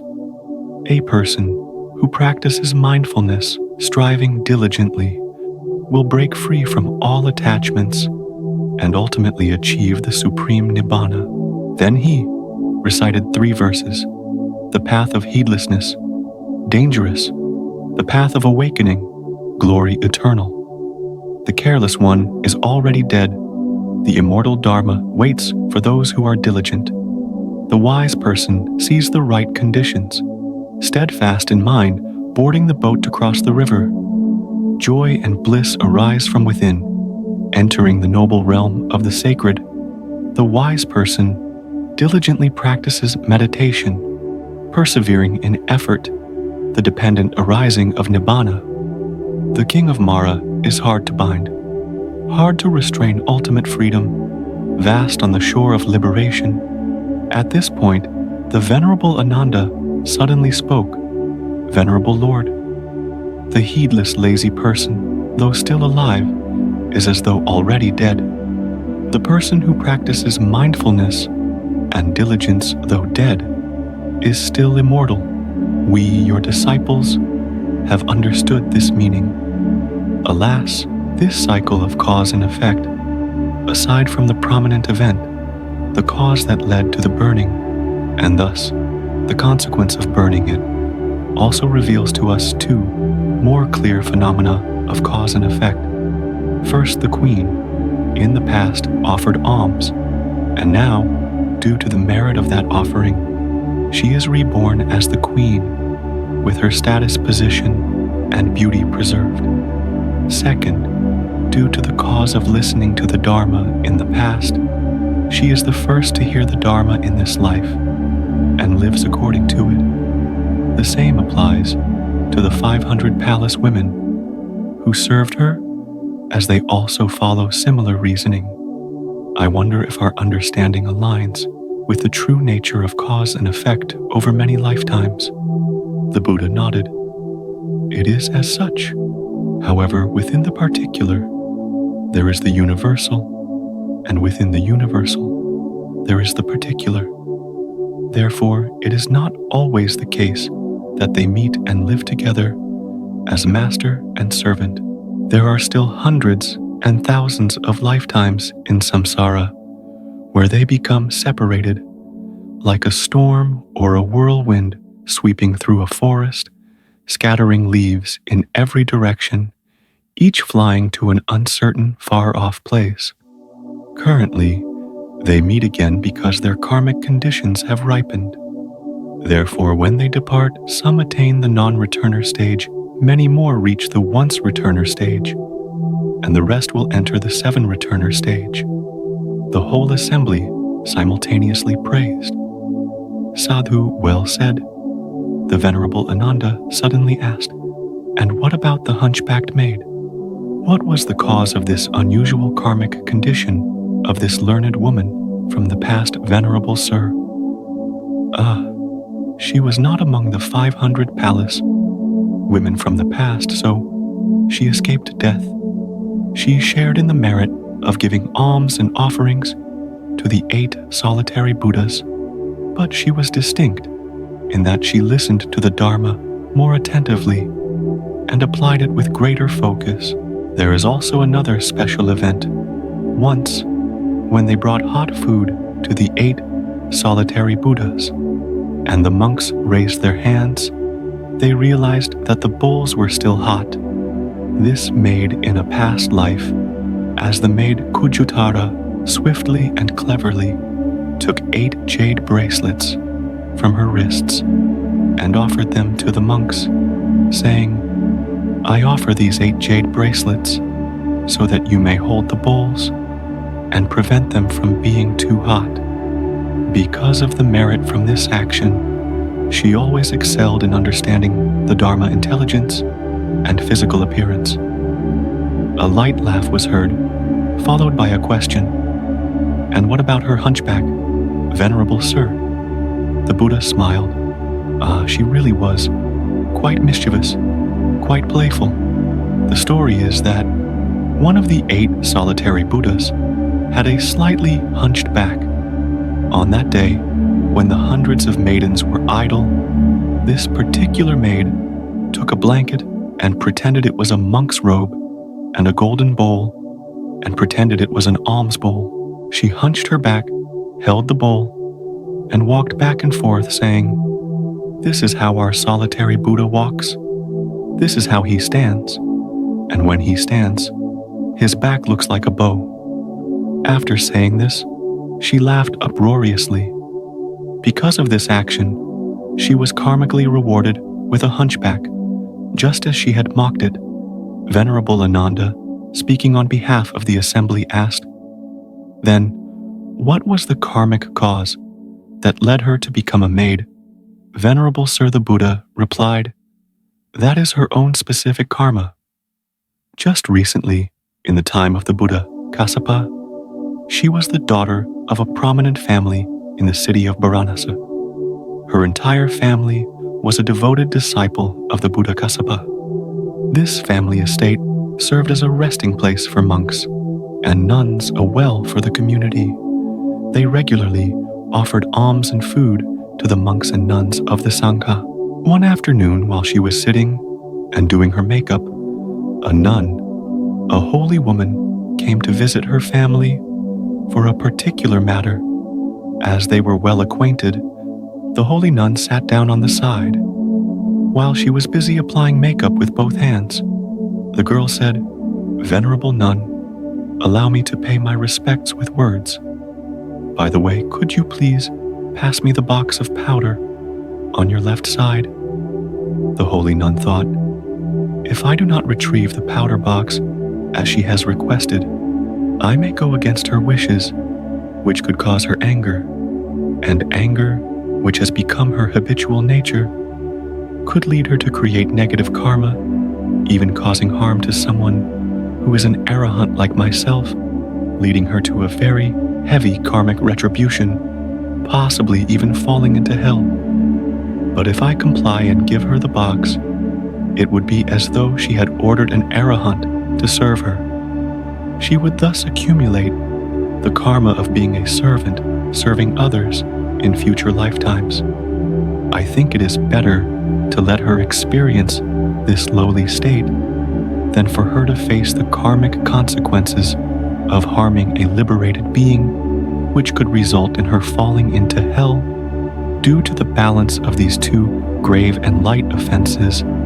The holy nun agreed to give the girl the makeup box, and because of this past karma, for many lifetimes, Kujutara had to take on the lowly role of a servant. Thus, the cause and effect, the people, and the events in the entire story that occurred in the royal palace of King Udina were revealed by the Buddha from the mists of the past, and everyone understood it clearly, no longer harboring any doubts or questions. All of the monks were horrified as they witnessed the cold, yet just unfolding of karma and retribution. The scriptures also mention that Kujutara had a desire to become the most learned woman among women when she saw a similar laywoman in the time of the fully enlightened Buddha Padumuttara. It is said that the teachings in the Itivuttaka were the teachings that Kujutara learned from the Buddha and later recited to Queen Samavati and the palace women. These teachings were given at Kosambara and were later recited by her. Kujutara, the hunchbacked maid, was also frequently mentioned as an exemplary figure among the female lay disciples. She had developed analytical wisdom while still a laywoman, but it was the wisdom of a learned person. After the death of Queen Samavati, which was very tragic and sorrowful, two friends, both named Sama, were deeply saddened, abandoned everything, and became nuns, eventually becoming two elder nuns. Queen Samavati is recognized as one of the greatest female lay disciples of the Buddha, and the Buddha declared that she had the most profound compassion, as her ability was such that she could protect herself from the arrows shot by King Udena. As for Kujutara, after losing her virtuous master, she dedicated the rest of her life to Buddhist work by listening to and teaching the Dharma to others. The Buddha confirmed her as an outstanding figure among the female lay disciples due to her extensive learning and exceptional skill in teaching the Dharma to the lay community.